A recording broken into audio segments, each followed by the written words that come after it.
नमस्कार मित्रों, जैसा कि आप लोग जानते हैं, इस समय हम लोग जो है समश्रुत भिन्नार्थक शब्द पढ़ रहे हैं। इसके पूर्व के वीडियो में भी। तो चलिए, सबसे पहले तो आप सभी का इस चैनल में स्वागत है। और उसी कड़ी में आज हम फिर से जो है समश्रुत भिन्नार्थक शब्द पढ़ रहे हैं, जो कि मिलते जुलते शब्द हैं। मिलते जुलते शब्दों को पढ़ते हुए और उसमें समानता, यानी शब्दों के उच्चारण में और लेखन में जो है समानता तो होती है। समानता काफ़ी हद तक होती है, लगता है कि दोनों का अर्थ एक जैसा होगा, लेकिन जब उसका हम उसके अर्थ का विश्लेषण करते हैं तो पता चला दोनों में अंतर होता है। तो इसी प्रकार से आइए हम देखते हैं यानी समश्रुत भिन्नार्थक शब्द, जो कि आप देख रहे हैं अतल है। अतल का तात्पर्य होता है यानी तलहीन, जिसका तल ना हो, तलहीन। ये अतल का हो गया तलहीन। और अतुल का हो गया जिसकी तुलना न की जा सके, जिसकी तुलना न की जा सके। हाँ, अब देखें, आब्ज है और अब्द। अब्ज का अर्थ तो अब्ज का अर्थ कमल हो जाता है, और अब्ज का अर्थ कमल, और अब्द का अर्थ बादल होता है। और ये जानकर के आपको होगा हर्ष कि अब्द का एक अर्थ होता है वर्ष। तो इसी से शताब्दी जो कहते हैं, इसी अब्द से ही बना है, अब्द से बना है। और शताब्दी का तात्पर्य अगर इसका व्याख्या करें, विग्रह करेंगे, समास विग्रह, तो 100 वर्ष का समय हो जाता है शताब्दी। 100 वर्ष का समय, इसमें दीर्घ समास है शताब्दी में। आइए, ठीक है, देखते हैं। अब्ज का अर्थ हुआ कमल, और अब्द का अर्थ बादल, और दूसरा अर्थ है वर्ष। और अब देखें, अंत और अंत। अंत का अर्थ हुआ समाप्ति, और अंत का अर्थ जो हो जाएगा वो नीच या अंतिम हो जाएगा। आइए फिर से देख लेते हैं। अंत का अर्थ समाप्ति,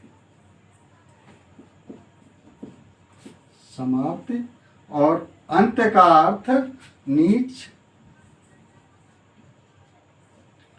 अंत का तो देखा समाप्ति हो गया, और अंत का एक अर्थ तो हो गया नीच, दूसरा हो जाएगा अंतिम। इसका एक अर्थ अंतिम भी होता है। और अब देखें, अचर और अनुचर। अचर जो न चल सके, जो न चले, न चलने वाले को अचर कहेंगे।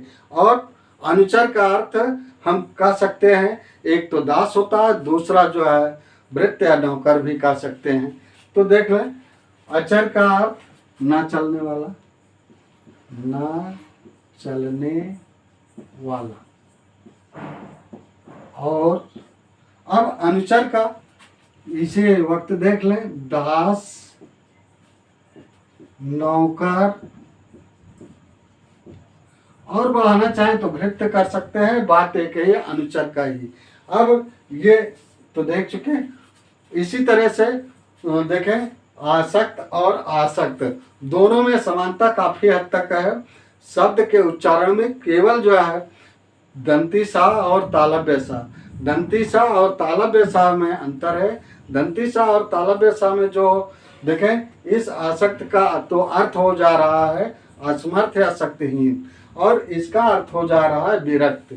तो इस तरह से देखें, ये शक्तिहीन हो जाएगा, शक्तिहीन या फिर असमर्थ, ये दोनों अर्थ होंगे। और इस आसक्त का जो दंती सा जिसमें है, इसका अर्थ हो जाएगा विरक्ति, और विरक्त, विरक्त। और देखें, ये अगम और आगम, अगम और आगम। अगम का अर्थ दुर्लभ या अगम में हो जाएगा, और आगम का प्राप्ति और शास्त्र हो जाएगा। देखें, अगम, अगम दुर्लभ, दुर्लभ और अगम में दुर्लभ, आगम में। और आगम का इसका जो है, एक तो जैसा कि बता चुके कि इसका आगम का प्राप्ति और शास्त्र होता है। प्राप्ति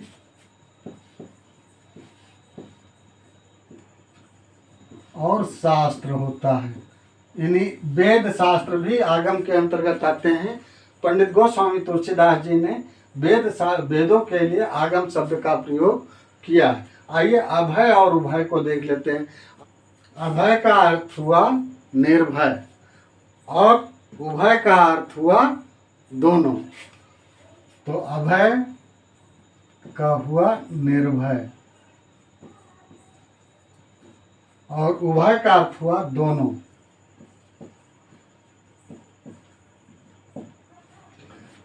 अथक और अकथ। अथक का अर्थ हुआ बिना थके हुए। अथक का अर्थ हुआ बिना थके हुए और अकथ का अर्थ हुआ जो कहा न जाए। अथक बिना थके हुए और अकथ का अर्थ हुआ जो कहा न जाए।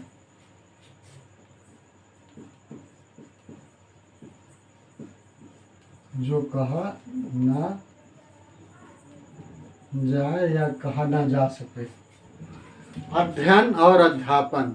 अध्ययन का अर्थ हुआ पढ़ना और अध्यापन का अर्थ हुआ पढ़ाना। अध्ययन का अर्थ हुआ पढ़ना और अध्यापन का अर्थ हुआ पढ़ाना।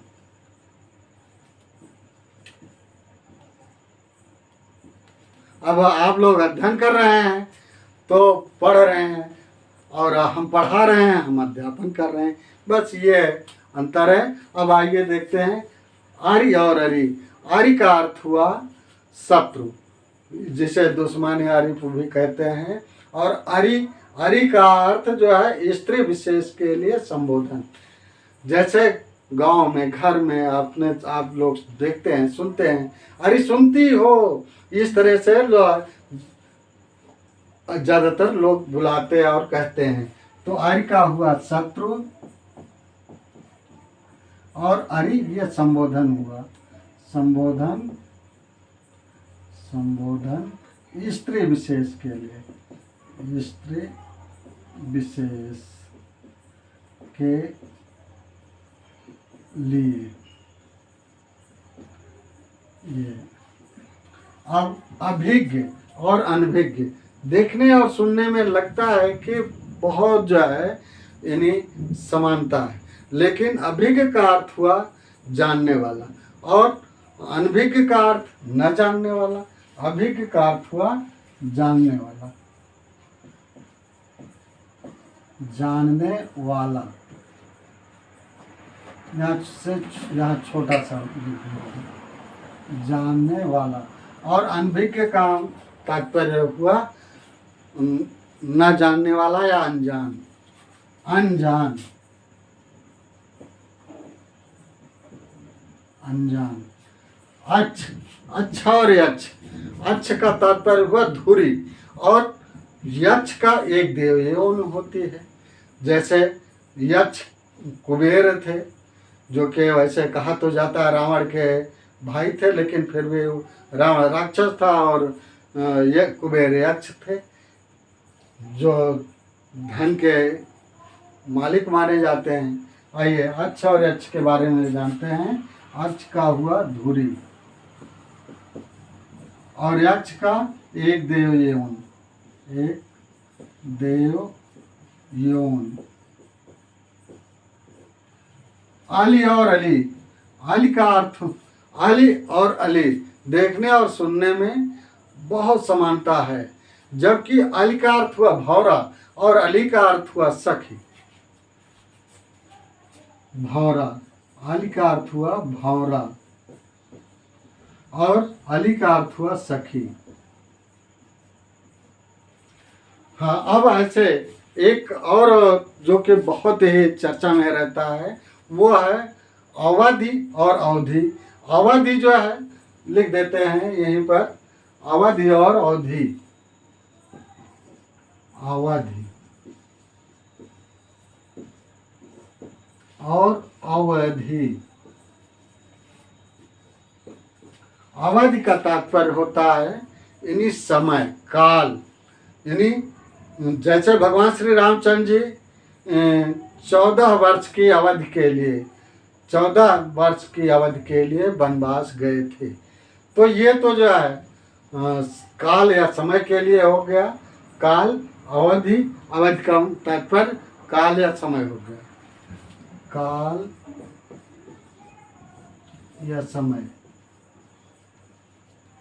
अब अवधि जो है, अवधि जो अवध प्रांत में, अवध क्षेत्र की बोली को, या अवध प्रांत के जो अवध प्रांत के अवध क्षेत्र की जो बोली है उसी को कहा जाता है अवधि। ये एक प्रकार की बोली है। ये जो 18 बोलियां हैं हिंदी की, उसमें से एक है ये अवधि। तो अवध क्षेत्र में बोली जाने वाली भाषा, अवध क्षेत्र में बोली जाने वाली भाषा, बोली जाने वाली भाषा। तो इस तरह से एक बार इसे चाहे तो एक बार रिवाइज करते हैं, बाकी फिलहाल आप वीडियो को आगे पीछे करके देख सकते हैं। फिलहाल इसमें इतना ही। जय हिंद, जय भारत।